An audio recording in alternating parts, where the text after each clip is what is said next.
아침에 시작을 알리는 글로벌 주식 라이브 월스트리트 모닝 브리핑 1월 4일 순서 시작하겠습니다. 네, 안녕하세요. 여도은입니다. 네, 안녕하십니까. 장우성입니다. 무슨 요일이에요, 그래서? 화요일인가요? 하나가 빼먹었군요. 네, 화요일이었습니다. 오늘 아직 블랙홀 네, 아직 화면이 안 나왔습니다. 1월 4일 화요일 순서 시작합니다. 여러분들 네. 오늘이 첫 거래일이잖아요. 무슨 거래일이요? 미국의 첫 거래일. 그런 건가요? 네, 그렇습니다. 올해 네. 첫 번째 거래. 어제 안 했나요? 어제자 거래가 그쵸. 첫 거래였기 네. 때문에 뭔가 새로운 마음으로 방송 시작했는데 네. 깜빡하고 화면이 안 켜져갖고 약간 무슨 실수했습니다. 요일인지 잘 몰랐다. 네, 그렇습니다. 사실 제가 어제 부사장님 네. 이 방송을 하고 오늘 아침 라이브를 3시간을 달렸잖아요. 했죠. 예, 네. 장 부사장님이 말씀하셔서 제가 한 거잖아요. 제가요? 네, 당 부사장님 때문에 제가 어저께 또 3시간 동안 여러분과 함께 했는데 좀 아쉬웠던 게 섭섭했던 게 오늘 아침 라이브 시청자분들 중에서 저희 월스트리트 모닝 브리핑의 존재를 모르시는 분들이 굉장히 많으시더라고요. 많았다 굉장히. 네. 왜 그랬을까요? 큰일 났는데요. 그러니까요. 네. 이제 5만 이상의 시청자분들이 함께 보시는데 저희가 아직 이제 최고점이 한 2만 8천 정도 되잖아요. 네, 그러니까 그렇습니다. 약 2만여 분들의 실시간 시청자분들이 모르셔서 올해 저의 목표는 늘 말씀드리지만 5만. 5만. 약간 네. 5만 방자한 얘기인데 우리 저기 여도 앵커가 네. 오늘 아침 라이브에 네. 연속 한 달 동안 출연하시는 겁니다. 쭉 하시면서 새벽 06시 30분에 방송이 있다는 것을 계속 얘기하시면 좀 증가하지 않을까요? 늘지 않을까요? 눈빛 보이시죠? 네, 그렇습니다. 제가 어저께 죄송합니다. 거의 방송이 쓰러져 가면서 하더라고요. 배가 고파가지고. 예, 맞습니다. 그렇게 뭐 된다면 사실 뭐 할 수 있죠. 네. 중간중간에 흰밥 먹으면서. 그러니까 많은 시청자분들이 좀 오늘 아침 라이브를 쭉 연결해서 보시는 분들도 있으시잖아요. 예. 홍보 좀 해주세요. 네, 월스트리트 그렇습니다. 모닝 브리핑 6시 30분부터 하니까 네. 함께 보시라 하시면서 홍보 좀 많이 해주셨으면 좋겠습니다. 오늘도 여러분 알차게 준비했고요. 아침을 좀 활기차게 열어드릴 수 있도록 깨알 재미도 드리도록 하겠습니다. 잠시 후 장 부사장과 함께 미국 시장의 2022년 첫 거래일은 어떻게 마감됐는지 확인해 보고요. 또 오늘은 문남중 수석 연구위원 함께합니다. 대신증권 문의원과 함께 그렇습니다. 2022년 과연 또 어떠한 숫자로 시장을 예상을 하고 있는지 확인해 보도록 하겠습니다. 또 캐나다에 계시는 미국 주식에 미치다 이학년 교수와 함께 화상으로 월가의 소식들 전해드리도록 할게요. 네. 자, 오늘 주제부터 좀 보도록 할까요? 네. 2022년 첫 거래 새로운 기대감의 주요 지수가 상승 마감하는 그런 모습 보이는데요. 네. 특히 나스닥이 올라가는 그런 모습 보이는데 테슬라 급등하면서 시장을 상승에 견인했다고 보시면 좋은데요. 어제 무려 13%가 급등하는 그런 모습 보였습니다. 그래서 나스닥 1% 상승을 견인했다고 다시 한번 말씀드리고 바로 이어서 3대 지수의 흐름을 짚어보겠습니다. 보신 것처럼 나스닥이 무려 1.2%가 올라가는 그런 모습 보였고요. 끝에 딱 한 번 더 올라가는 그런 모습 보이십니까? 네. 제가 보기에는 오늘까지 상승이 이어지는 그런 그림이라고 좀 보시면 좋을 것 같고 S&P 500과 다우가 0.6% 올라가는 그런 모습 보여주면서 다시 한번 사상 최고치에 근접하는 그런 모습 보였습니다. 네, 제가 참 좋아하는 차트의 형태입니다. 예, 그렇습니다. 끝으로 갈수록 힘이 나는. 예, 그래서 우리가 늘 얘기했던 산타크로스 랠리가 진행되고 있다라고 말씀드릴 수 있을 것 같고요. 네. 내일까지인데 제가 보기에는 충분히 가지 않을까 싶은데 한번 중간에 모습을 보겠습니다. 12월 27일부터 흐름이 이어지고 있는데요. 내일까지입니다. 보시면 다우가 4번의 상승, 2번 하락을 보여준 그런 기록을 보여주고 있고요. S&P 500이 각각 3번씩 올라가는 그런 모습, 내려가는 그런 모습이 있었다 보시면 좋을 것 같고요. 나스닥만 2승 4패의 모습 보여줘서 약간 부진한 모습이지만 각각 1% 이상 상승을 보여줘갖고요. 이미 S&P 500은 평균수 1.33보다 더 가는 그런 모습 보였고 이미 산타 랠리는 기록했다고 보시면 되겠죠.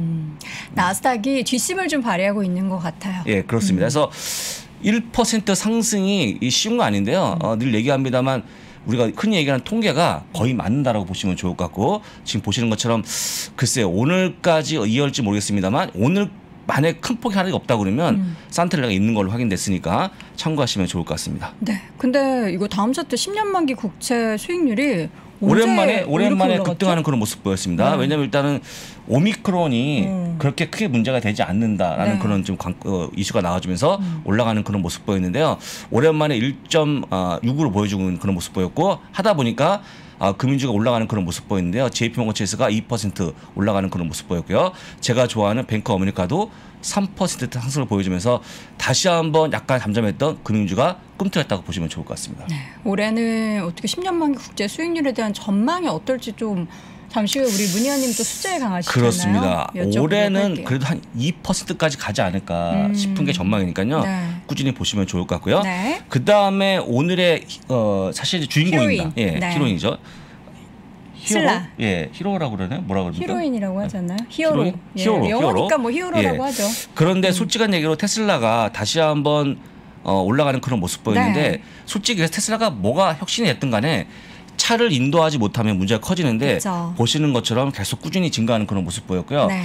조만간 100만 대의 모습 보이지 않을까 싶습니다. 그래서 올해 전망은요 130만 대까지 보이기 때문에 충분히 더 올라가는 그런 모습 확인할 것 같고 지금 보시는 것처럼 10년부터 꾸준히 증가하는 그런 모습 보인 게 어제 급등을 만들었다고 보시면 좋을 것 같습니다. 2016년 대비해서 지금 정말 그 인도량이 몇 배인 거예요, 이게? 10배가 넘어가는 그런 모습 보였죠. 그래서 93만 6천 대의 모습 보여주면서 네. 어제 급등했는데 아마 이번 주 혹은 다음 주에 다시 한번 차단치 고치 갔다 오지 않을까 싶으니까 잘 보시면 좋을 것 같고요.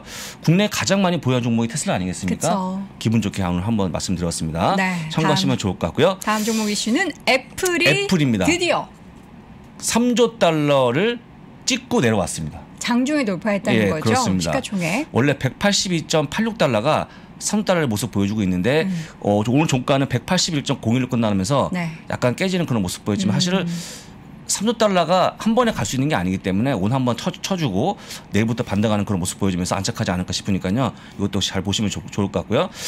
3조 달러면 얼마인지 혹시 아십니까? 원화로 치게 되면? 몰라요. 3,600조 원. 3,600조? 3,600조 가져본 적이 원이니까 없어서. 600조 원이니까 우리 대한민국 시총의 한 1.5배를 네. 보여줄 만한 수치가 나왔고요. 대단하지 않습니까? 네, 대단합니다. 네, 그래서 다시 한번 애플에 대한 위대함을 보여준 그런 대목이었습니다. 이번에 뭐 이제 가격 전가 관련해서도 인플레이션 때문에 제품의 가격을 올려도 충성 고객들은 계속 그 제품 해당 기업의 제품을 사겠는가? 네. 여기도 뭐 애플의 제품은 빠지지 않고 우리가 이제 가격 올라가도 애플은 투덜거리겠지만 사잖아요. 사죠. 네. 뭐 150만 원 정도 네. 비용이 들지 않습니까?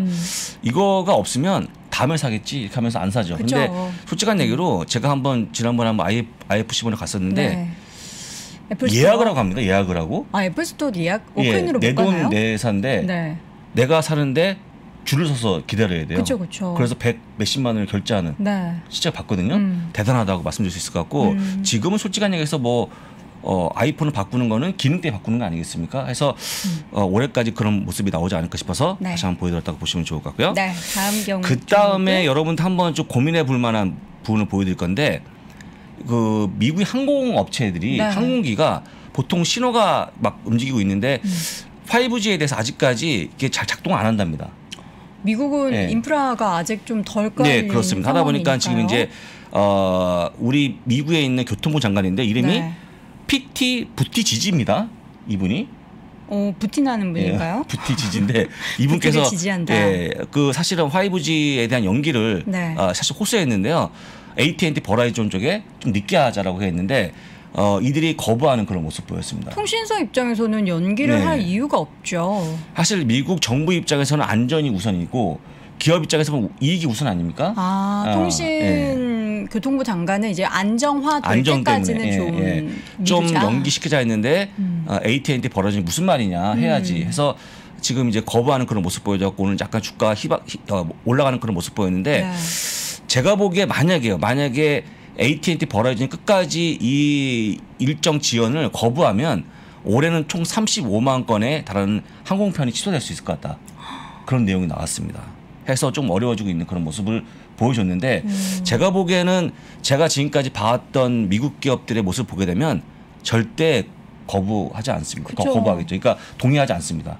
그게 좀 미국 기업은 좀 주장을 할 수 있나요? 자기들 기업의 이익이 이익에. 우선이고 그들 주주의 이익을 대변하는 그런 모습 보이는 거죠. 절대 합의하지 않습니다. 사실 최근에 AT&T 같은 경우에는 주가 흐름이 좀 반등하고 이런 상황이었잖아요. 네, 근데 그렇습니다. 여기에서 뭔가 걸림돌이 생길 만한 이슈가 생기면 좀 부정적인 거기 때문에. 그렇습니다. 한 4년 전, 5년 전에 네. 그 미국 한 지역에서 일단 테러범이 발생했는데 네. 그 테러범의 아이폰을 습득을 했어요. 맞아요. 예, 정부 기관이. 이제 그 열면 모든 게 다 바뀔 수 나온 있는 거죠. 그런 구간인데 근데 애플이 안 비번이 해줬잖아요. 없잖아요. 네네. 그래서 저기 얘기했죠. 좀 풀어달라고 했더니 절대 안 풀어준다. 그러니까요. 해서 약간의 의견이 분분했던 그런 상황이 있었습니다. 네, 근데 어쨌든 네. 끝까지 안 풀어줬죠. 끝까지 안 풀어줬죠. 절대 안 보안국에서 풀어줬죠. 알아서 풀었나요? 예. 못 풀었죠. 초기화 되니까. 풀려고 그러면 또 이스라엘 쪽에 보내고 해야 되는데 시간이 오래 걸리고 또 간다고 하는데 다 풀리는 게 아니기 때문에 그쵸. 못 풀었는데요. 그게 미국 기업의 모습이니까 잘 참고하시면 좋을 것 같습니다. 네, 마지막으로는 맵을 쭉 보도록 할게요. 어제는 진한 초록이 참 많네요. 많습니다. 1번 애플이죠. 2.5%로 끝났는데 다소 아쉬운 감이 있었습니다.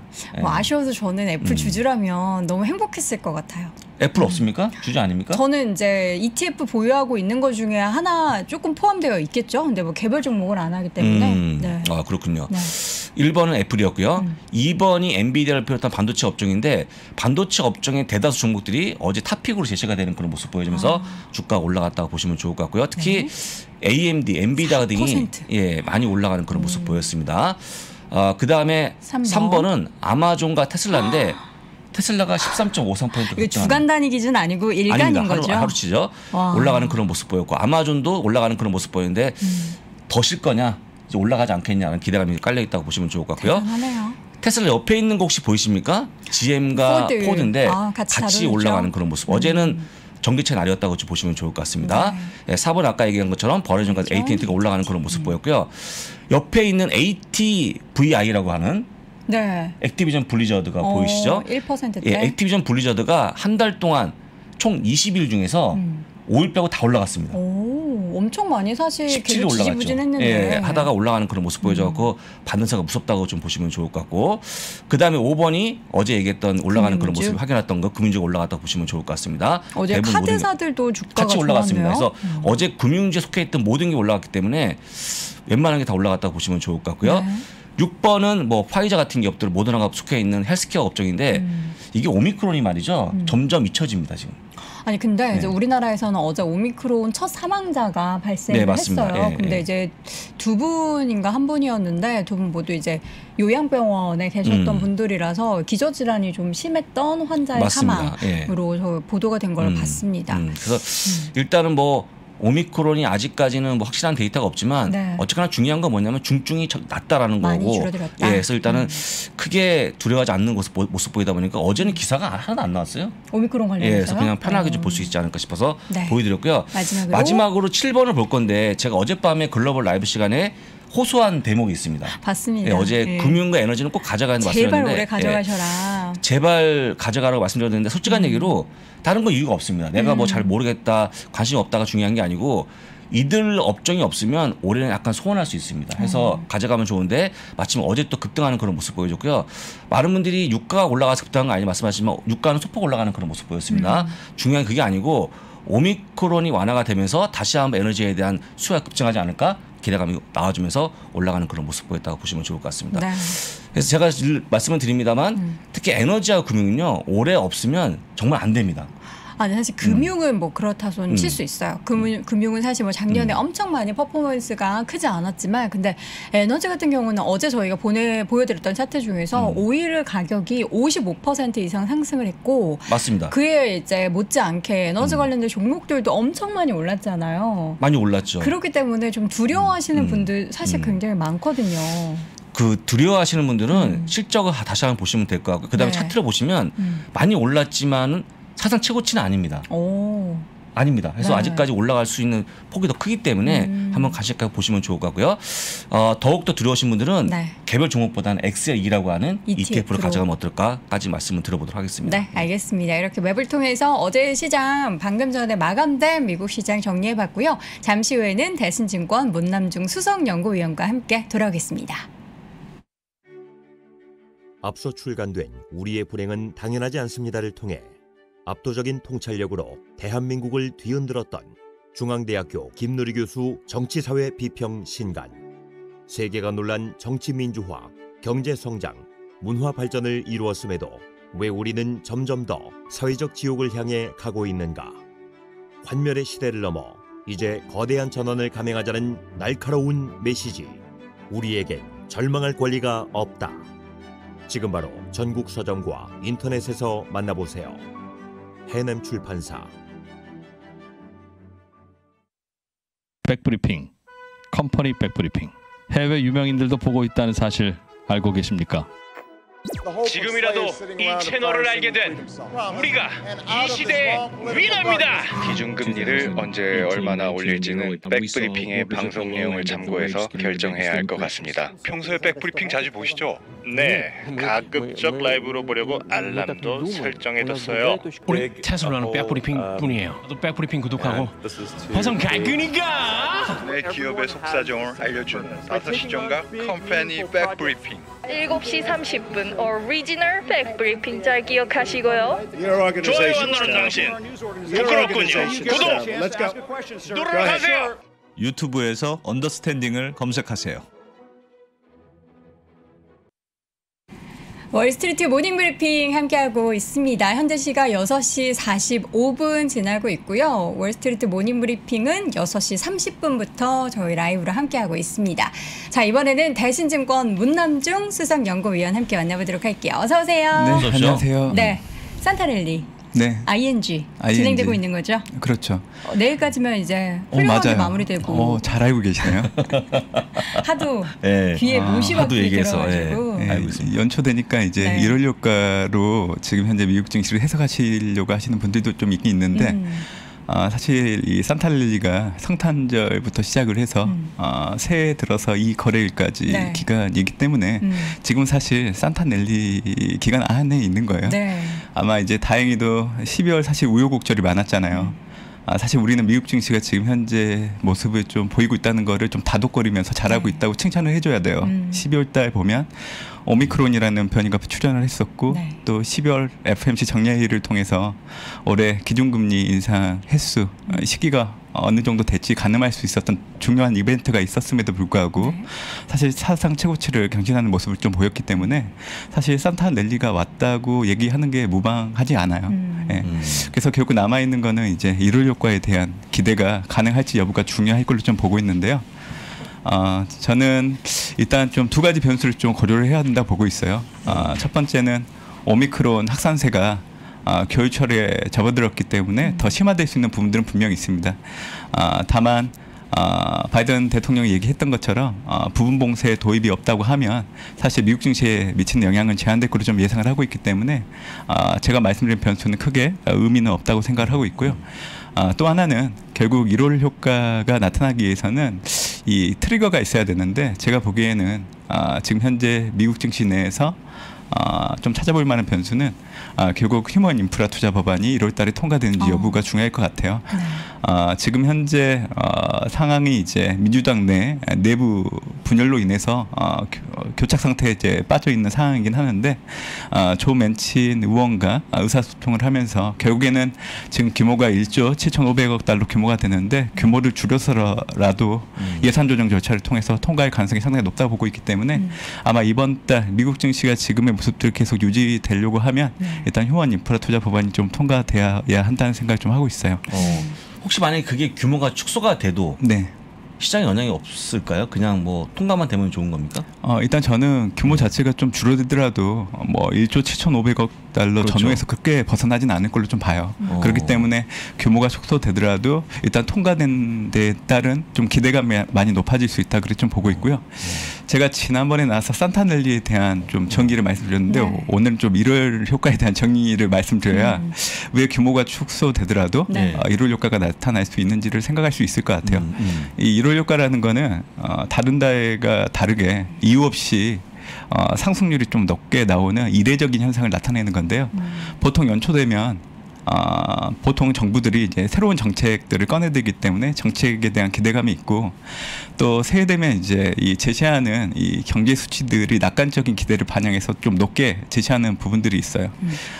그리고 또 투자자 입장에서는 보통 이 증시를 예측하시는 분석가들이 올해 증시는 좀 생각보다 좋을 거라는 그런 기대감을 가지고 좀 말씀 많이 하시기 때문에 사실 투자자 심리들이 좀 과도하게 좀 높아지는 부분들도 있고 보통 12월 달은 뭐 한국도 뭐 포함되는 얘기이긴 하지만 일단 차익 실현을 통해서 현금을 좀 만들어 놓는 부분들이 있어요. 뭐 세금과 관련된 행위라고 좀 보시면 될 것 같은데 그렇기 때문에 유동성이 많습니다. 그래서 결국 이 네 가지 이유를 바탕으로 보통 1월 효과가 나타나고 있기 때문에 뭐 규모의 뭐 감소 이제 줄어드는 그런 규모들보다는 통과 여부가 되게 중요할 걸로 좀 보고 있어요. 그래서 저는 올해 연간을 놓고 본다고 하면 미국 증시 가장 위험한 시기가 2분기로 보고 있어요. 그래서 2분기. 예, 그 이전까지는 사실 미국 증시가 크게 급격한 어떤 쇼크가 오거나 그러진 않을 것 같아요. 그래서 좀 2분기 이전까지는 좀 지금 분위기가 좀 완만하게나마 좀 이어질 가능성이 높다 그렇게 좀 보고 있죠. 예. 문 의원님께서 지난번에도 한번 이제 초기에 약간 조정이 있고 하반기에 갈수록 좋을 것이다라는 말씀해 주시면서 그럴 때 이제 매수의 기회를 삼으면 네. 좋겠다라고 하시는데 그게 2분기인 거군요. 네, 사실 이 미국 증시의 조정의 트리거로 작용할 수 있는 변수들이 결국 연준의 첫 금리 인상 네. 말고는 없어요. 이거는 과거 연준이 통화정책 정상화 수순을 보였을 때 이벤트별로의 이 증시 영향력을 놓고 봤을 때도 보통 테이퍼링 시행과 금리 인상을 했을 때가 미국 증시가 한 달 내로 대략적으로 3에서 6% 내 정도에서 조정을 좀 보이고 바로 또 상승으로 전환하는 모습들이 나타났기 때문에 올해 같은 경우에도 가장 위험한 시기는 2분기 정도 보고 있죠. 일단 저는 연준이 빠르면 5월 늦어도 6월 기준금리를 인상할 걸로 좀 보고 있는데 올해 FOMC 정례 회의 일정을 놓고 본다고 하면 5월달 그리고 6월달 예정되어 있어요.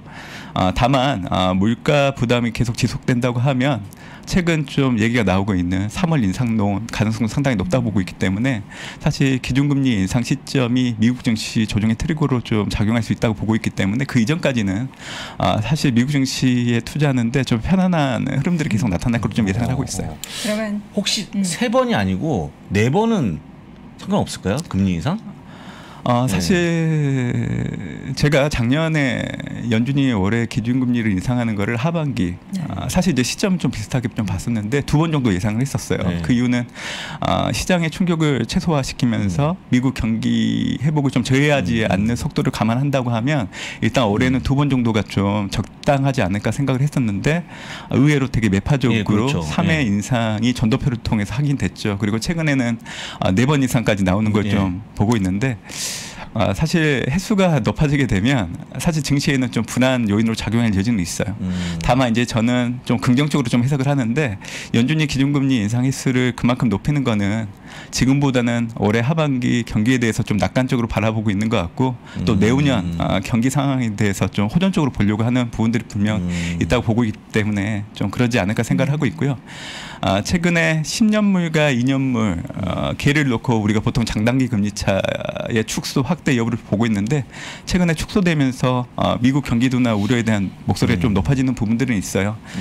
다만 코로나19가 발생한 이후에 그 경기 침체 확률을 놓고 본다고 하면 가장 높았던 때가 65% 정도까지 높아졌다가 최근 수치로 놓고 본다고 하면 거의 30% 중반 정도까지 내려와 있기 때문에 지금 현재 미국이 경기 침체로 들어갈 확률이 많이 낮은 상황입니다. 그래서 의외로 미국에 대한 우려를 그렇게 높게 생각하실 필요는 없다 생각을 하고 있기 때문에 뭐 연준이 기준금리 인상을 좀 높인다고 하더라도 불안 요인으로 작용할 뿐이지 미국 증시가 나아가는 길에 사실 뭐 저해할 요인으로 작용할 여지는 없다 생각을 하고 있어요. 네. 그러면 결론적으로 쭉 얘기를 들어봤을 때 1월 효과는 가능하다로 정리해 볼 수 있겠네요. 조건은 두 가지인데 오미크론 확산세는 큰 의미는 없을 것 같고 결국 휴먼 인프라 투자 법안이 예산 조정 절차를 통해서 1월 달 통과하게 된다고 하면 지금보다 미국 증시는 더 올라갈 여지가 있다 생각을 해요. 네.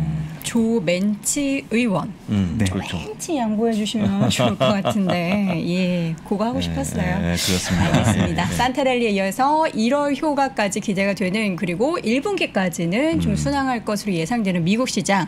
그렇다면 이제 단기적으로 봤을 때 이번 주에도 살펴봐야 될 경제 지표는 또 뭐가 있을까요? 네, 5일날 12월 FOMC 의사록이 발표되죠. 11월 달 우리가 확인했듯이 일단 물가가 일시적이지 않다는 문구를 삭제했다는 부분들, 테이퍼링이 가속화돼서 올해 3월이면 좀 끝날 수 있다는 부분, 또 점도표를 통해서 올해 세 차례 금리 인상을 하겠다는 부분들을 확인했기 때문에 여기와 관련된 논의들이 어떻게 진행됐는지 우리 확인할 수 있기 때문에 좀 확인을 해야 될 것 같고요. 또 경제지표 2개가 발표가 됩니다. 같은 날 12월 ISM 제조업 지수가 발표가 되는데 12월 달이 61.1%였어요.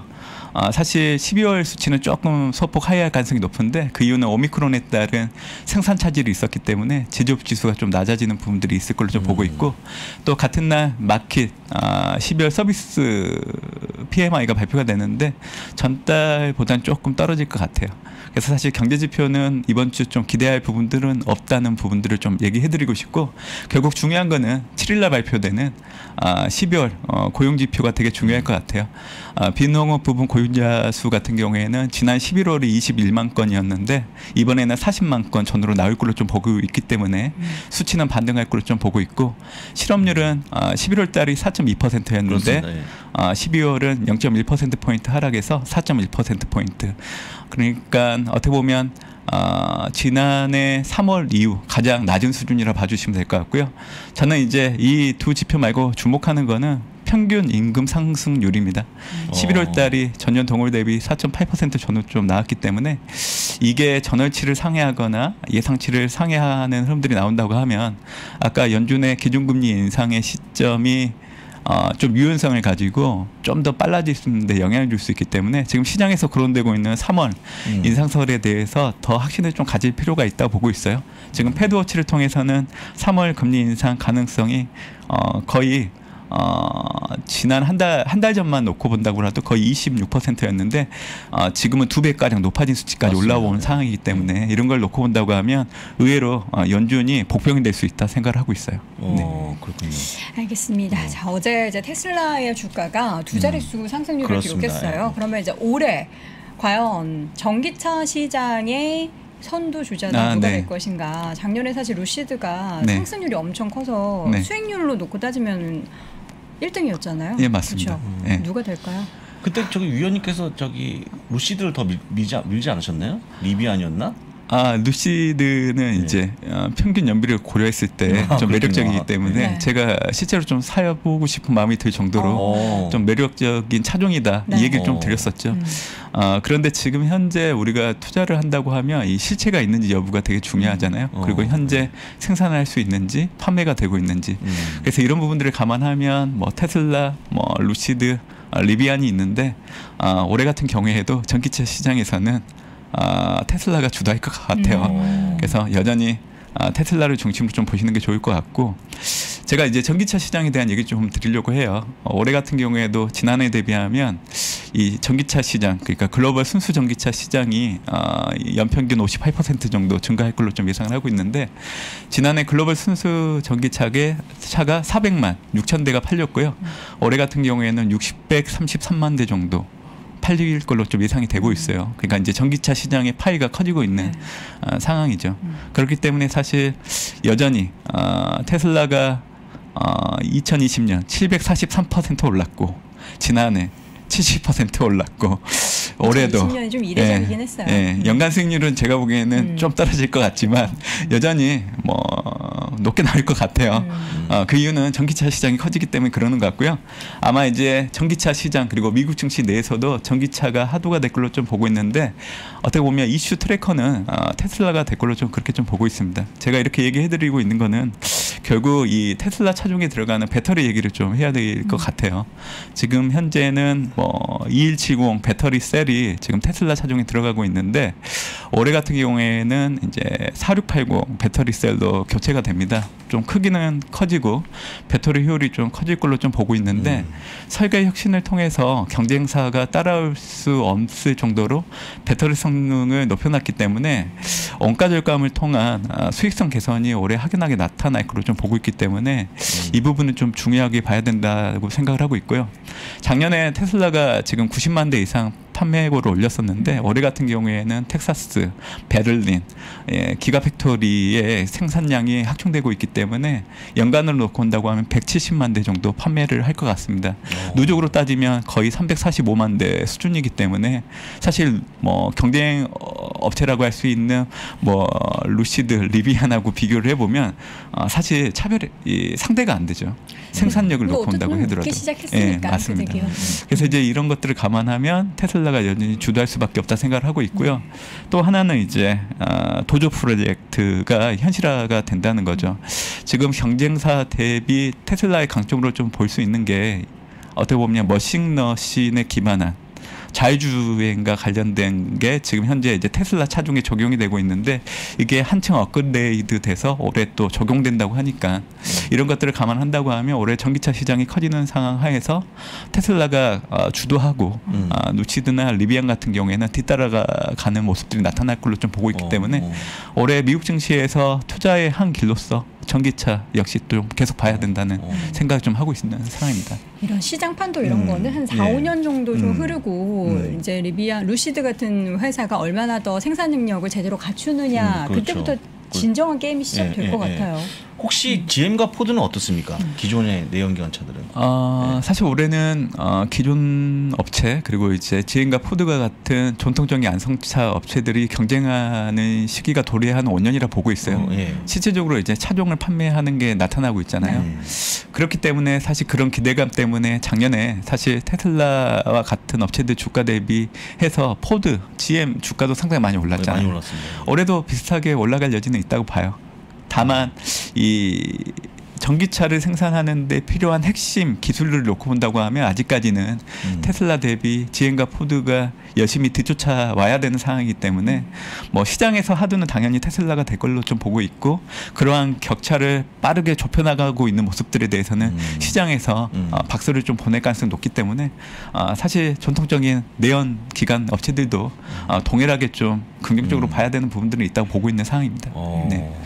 알겠습니다. 지금 마지막으로 그러면 올해 또 처음 나오셨으니까 또 종목별로 유망한 종목에 우리가 또 집중적으로 투자하시는 거를 많은 분들이 좋아하셔서 굳이 꼽자면 어떤 종목군에 좀 집중하는 게 좋을까요?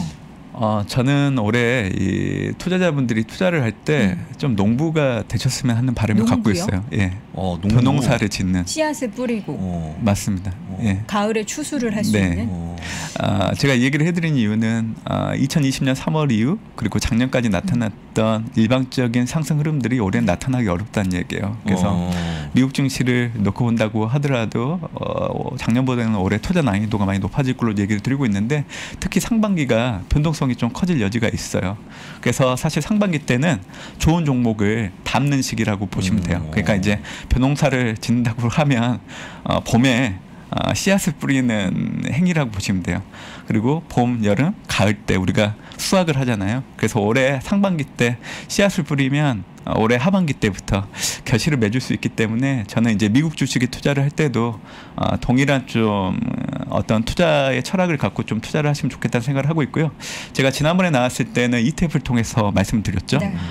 최우선으로 투자하는 국가를 미국으로 말씀드렸었는데 뭐 스파이를 최우선적으로 좀 보시면 좋을 것 같고 섹터는 에너지, 경기소비재, 산업재. 근데 배당을 고려한다고 하면 에너지와 산업재를 보시는 게 좋을 것 같고 전반적인 컨셉은 고배당으로 가야 되기 때문에 VIG를 보시는 게 좋다.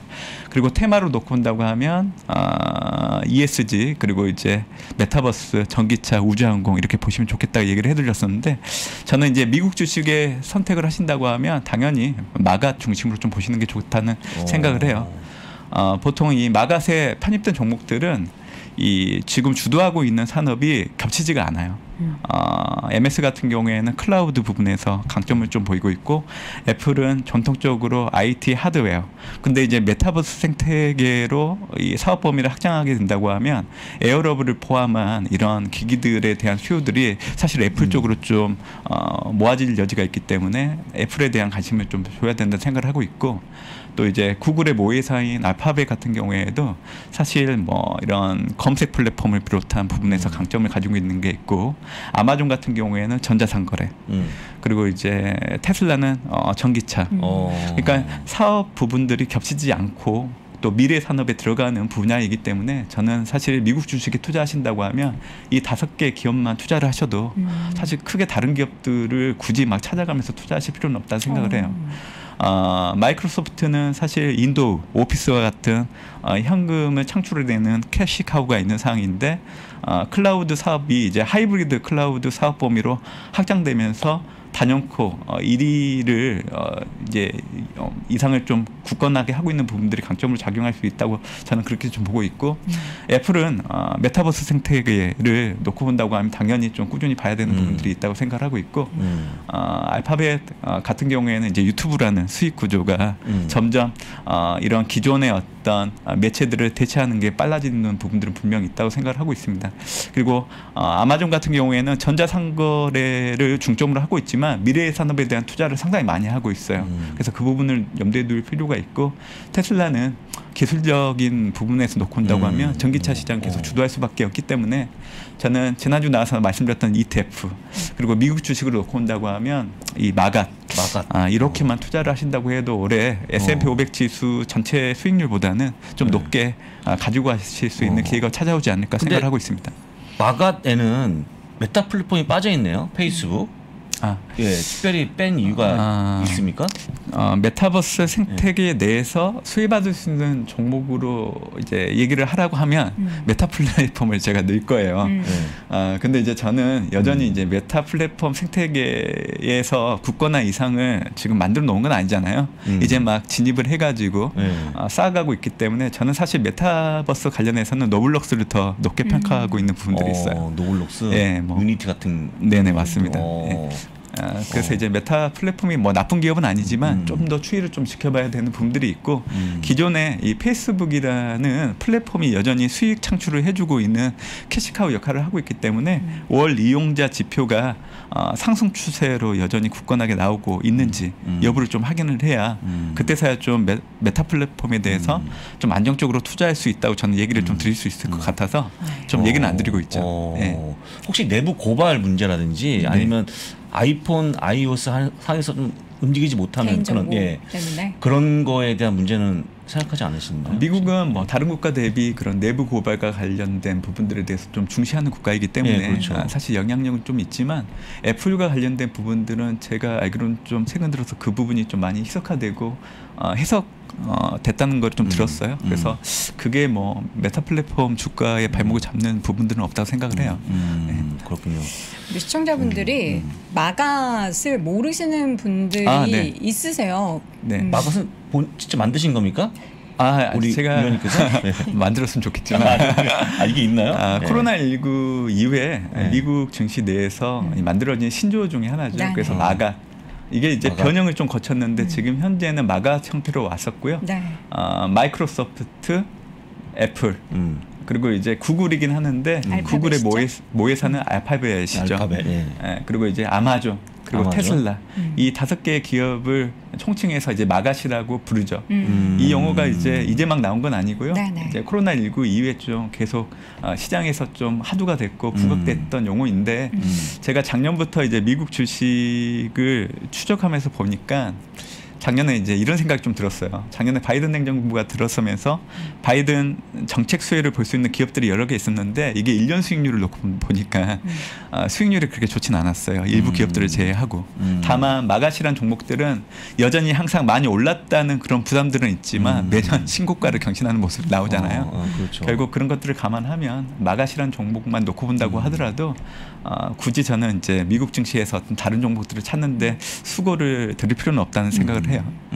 그렇군요. 알겠습니다. 오늘 문수성님이 방송하실 때 계속 외모에 대한 칭찬을 굉장히 많이 해주셨어요. 어디서요? 채팅창에서. 저희가 이제 외모 얘기하면은 그렇게 외모 얘기하지 말라고 하시더니 뭐 피부 얘기, 헤어 스타일, 뭐 머릿결이 너무 좋다는 얘기부터 시작해서 또 가장 중요한 건 이 문 위원님께서 말씀하시는 이 내용을 어디 가면 자료를 볼 수 있냐. 제가 알기로는 대신증권에서 보고서를 주기적으로 만들고 계시잖아요. 언제 나오나요? 제가 좀 리포트를 많이 쓰는 사람들 중에 하나인데요. 수요일 날은 글로벌 ETF, 목요일 날은 미국과 중국 주식, 네. 그리고 금요일 날은 다음 주 전략 관련된 내용, 그리고 이제 월요일은 대신스 뷰라고 해서 이 주요 국가 증시에 대한 분석 자료를 내고 있는 사항입니다. 화요일 빼고 다. 예. 대신증권 홈페이지 가면 볼 수 네, 있죠. 무료로 받으실 수 있어요. 그래서 네. 직접 다 쓰신다는. 예, 제가 다 쓰고 있습니다. 지금 네. 외우시는 숫자 모두 리포트 안에 들어가 있으니까 여러분 그렇죠. 가능하시면 숫자 틀리는지 여부도 그 리포트 통해서 확인해 보시면 좋을 것 같습니다. 자, 오늘도 대신증권 문남중 수석연구위원 함께했습니다. 고맙습니다. 네, 감사합니다. 한 해를 마무리하는 지금 한 살을 먹는 것이 걱정스러운 아이들이 있습니다. 바로 보육원을 퇴소해야 하는 18 어른들입니다. 불과 몇 달 전만 해도 보호를 받아야 될 아동으로 시설에서 지냈던 아이들은 만 18세가 되었다는 이유만으로 보육원을 나와 살아가야 합니다. 아이가 어른이 되는 나이는 몇 살일까요? 만 18세, 어른이 되어야 하는 아이들의 자립에 함께해 주세요. 아름다운 재단 18 어른 캠페인. 미주미에 오신 것을 환영합니다. 새해 처음으로 선보이는 투자공간 2차 세미나. 한 번의 강의가 평생의 자산으로. 어디서도 듣지 못한 인사이트를 미주미와 함께하세요. 자세한 사항은 미국 주식에 미치다 유튜브에서 신청하세요. 2022년 1월 15일 오전 10시.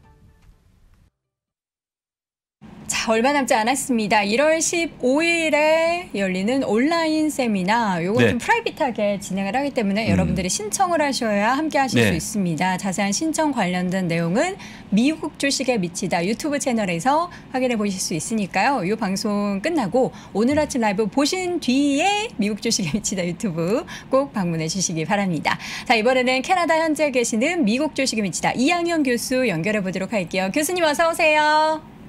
네, 안녕하세요. 이양현입니다. 반갑습니다. 네, 교수님 항상 그 양쪽의 창문을 통해서 캐나다 현재 날씨를 볼 수가 있는데 얼마 전에는 좀 눈이 내렸는데 오늘은 뭐 도로가 깨끗하고 맑네요. 보통 때 밴쿠버는 비가 많이 오고 눈이 많이 안 온다는데 이상하게 눈이 많이 왔고요. 그 다음에 한 2, 3일째 비가 계속 오면서 눈이 다 쓸려 내려갔습니다. 그렇군요. 얼마 전에 또 교수님이 미주미 유튜브에 눈이 엄청 많이 내리는 곳에 가셔서 아이처럼 굉장히 해맑게 나무를 흔드시는 그 영상을 봤거든요. 예. 저는 그 어울리지 않았던 영상 말씀하시는 겁니까? 굉장히 귀여우시던데요. 그렇습니까? 예, 눈을 막 날리는 거? 네, 부러웠어요. 부러웠습니다. 네, 진짜. 너무 대자연과 함께 하시는 우리 교수님 부러웠지만 빨리 돌아오시기 바랍니다. 자, 미국 시장을 어제 이 두 종목으로 정리해 볼 수 있었을 것 같아요. 애플과 테슬라, 그렇죠?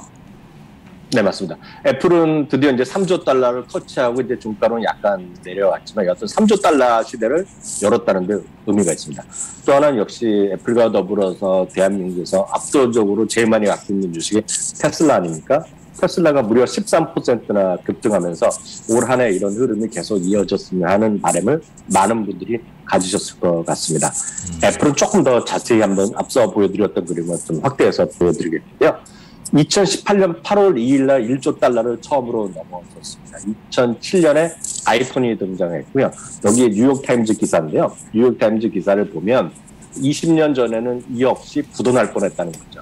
마치 테슬라가 불과 2년 전에 부도났을 수도 있다라는 얘기를 지나서 했다는 거잖아요. 작년에 한번 기억하시는 분 계시겠지만 일론 머스크가 한번 트윗을 한 적이 있습니다. 자기가 그 어려웠을 때 팀 쿡한테 이메일을 보냈는데 한마디로 우리말로는 까였다는 얘기를 했잖아요. 대답이 없었다는 얘기를 했었는데요. 여하튼 애플의 어떤 고공행진이 이어졌고요. 2020년 8월 19일 날은 2조 달러를 넘어섰습니다. 그렇기 때문에 정확하게 1년 4개월 만에 3조 달러라는 어떤 정말 금자타를 오늘 기록했고요. 그러다 보니 시장이 얼마만큼 커졌냐면 오늘 현재 S&P 500 전체 주가에서 시가총액에서 애플 한 종목이 무려 7%를 차지합니다. 그럼 전 세계는 어느 정도일까요? 전 세계 시장에서는 무려 3.3%가 단일 종목이 차지하고 있습니다. 다만 이것들이 좀 약간 과한 느낌은 우리가 지울 수가 없죠. 그렇기 때문에 이런 애플의 압도적인 지위가 얼마만큼 이어질지는 아무도 모릅니다. 1984년인데요. 벌써 4, 50년 전이 아니니까 IBM이 S&P 500내 비중의 6.4%를 차지했었다고 합니다. 전 이런 적이 있었던 기억도 못하는데 어떤 6.4%를 했던 정도를 제외하고는 지금 애플이 단일 종목 이렇게 커지고 있기 때문에 정말 시장은 압도하고 있다고 보셔야 되겠고요. 오늘 현재 애플은 26명의 애널리스트 중에 21명이 매수, 여전히 4명 보유, 1명은 매도 의견을 갖고 있겠는데요. 특히요. 이번에 정말 많이 팔린 것이 전 이 수치를 정말 믿을 수 없는데요. 에어팟 3세대가 무려 이번에 발표 이후에 연말 쇼핑 시즌에 2,700만 개가 이번 분기에 팔렸다고 합니다. 작년 전체적으로 에어팟이 전체적으로 20%가 더 팔려서 무려 9천만 개가 팔린 것이 애플이 되겠고요. 테슬라를 잠깐 말씀드리면 테슬라는 4분기 30만 8천 대가 출하됐는데요.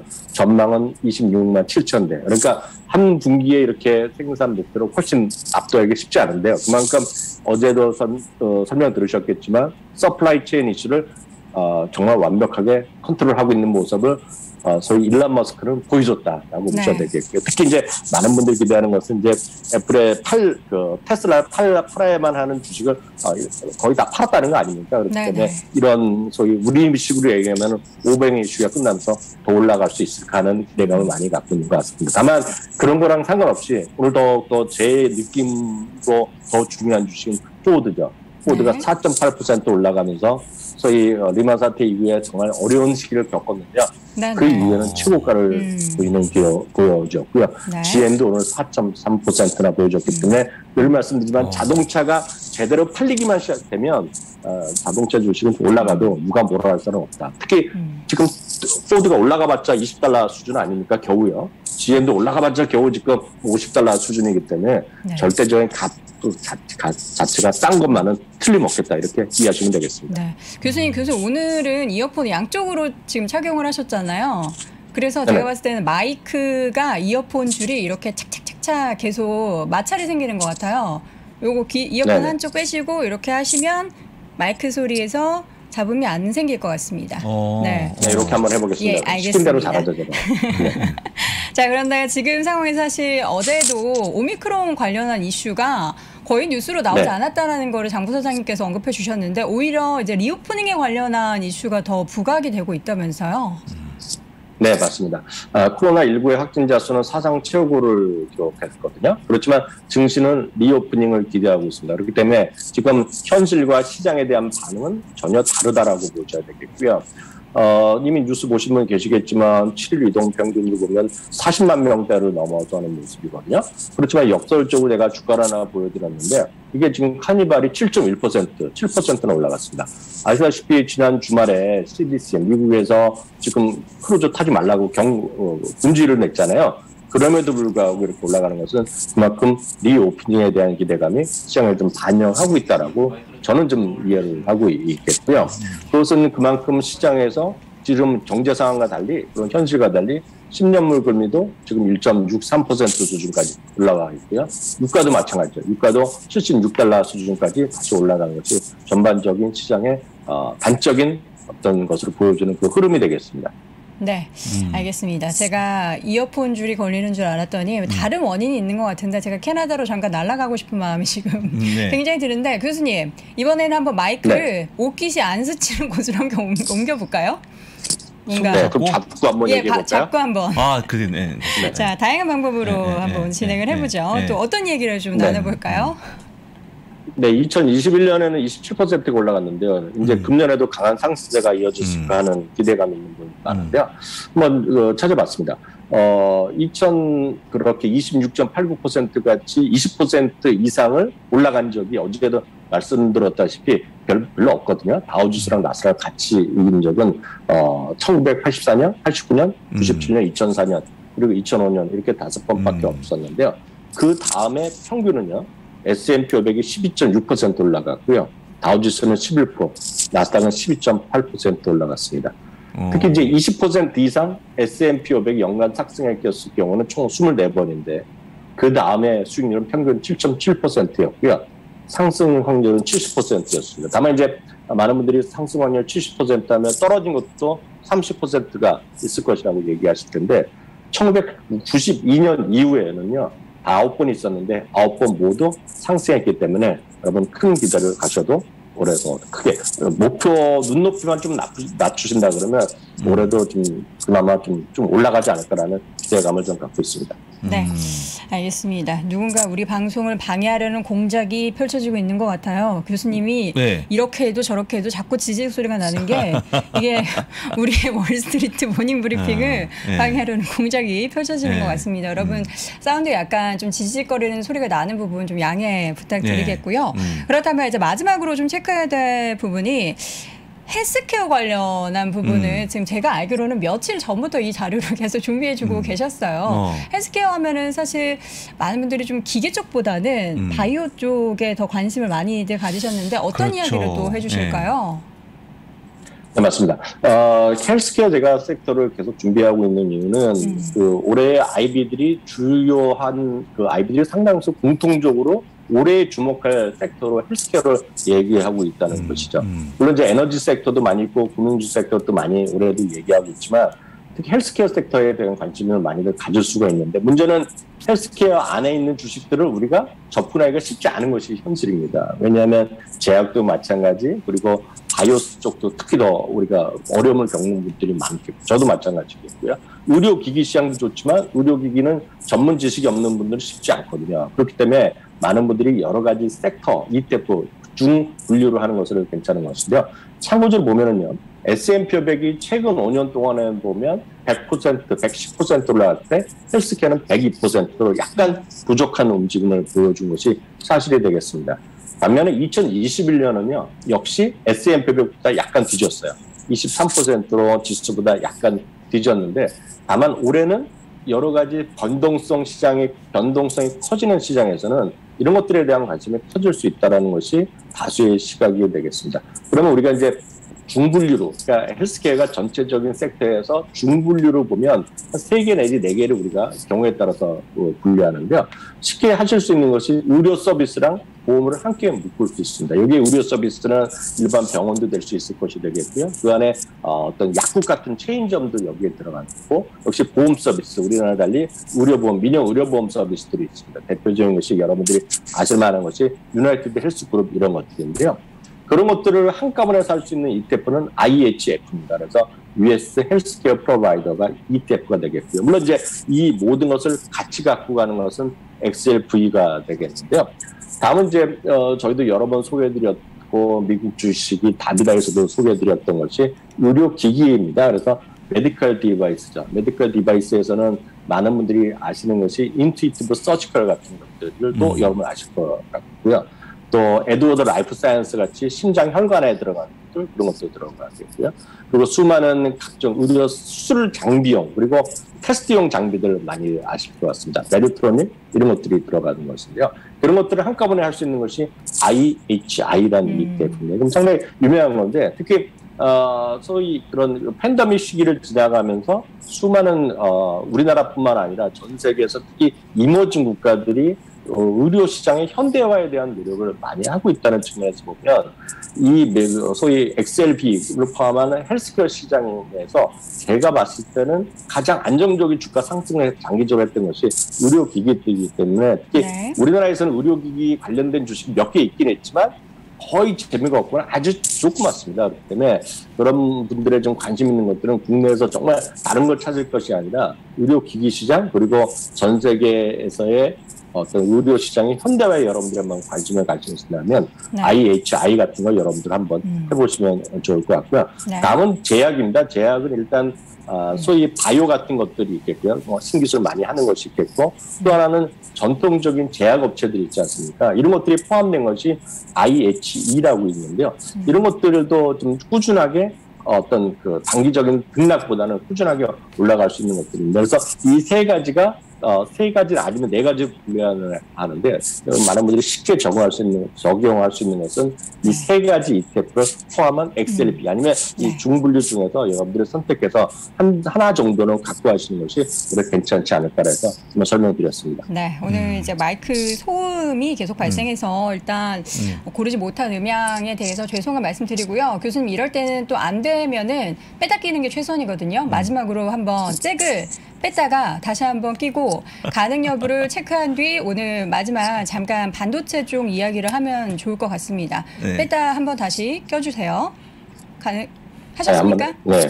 예, 그러면 네, 이제 했습니다. 마이크를 소리가 어떤지 모르겠네요. 지금 좀 괜찮습니다. 반도체 얘기 간략하게 좀 들어볼까요? 네, 반도체는 이제 작년에도 마찬가지 올해도 큰 관심을 가질 수 있는 거가 되겠는데요. 작년에 이제 아시다시피 S&P 500이 28.6% 올라갈 때 반도체수는 거의 2배 올라갔습니다. 이제 많은 분들이 좋아하시는 엔비디아 이런 것들이 포함되고 있는데요. 에버코 같은 경우에서는 최소 10개월, 앞으로도 한 10개월 이상 더 올라갈 수 있다는 얘기하고 있고요. 특히 클라우드라든가 5G, 자율주행, 메타버스, 인공지능 등 수요 산업의 성장세가 계속된다는 측면에서 보면 반도체에 대한 관심이 여전히 필요하다고 보고 있겠고요. 한 4종목을 소개해드리겠는데 이거는 제가 선택한 것이 아니라 주요 IB들이 탑픽에서 가장 많이 선정된 것들인데요. 이 중에 또 제일 먼저 나오는 것이 우리 부사장님 좋아하시는 엔비디아가 들어가 있습니다. 엔비디아는 JP모건, 웰스파고, 로젠블랙, UBS에서 탑픽으로 제시하고 있겠고요.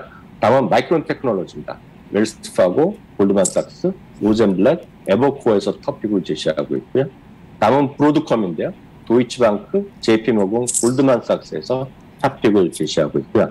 마지막인데요. JP모건에서 톱픽을 제시하고 있는 마벨 테크놀로지도 여러분들 관심 갖고 보시면 좋을 것 같고요. 이것이 다 포함된 것이 또 ETF들이 몇 개 있으니까요. 여러분들 그런 쪽 항공들 보시는 것이 편한 투자가 되지 않을까 싶네요.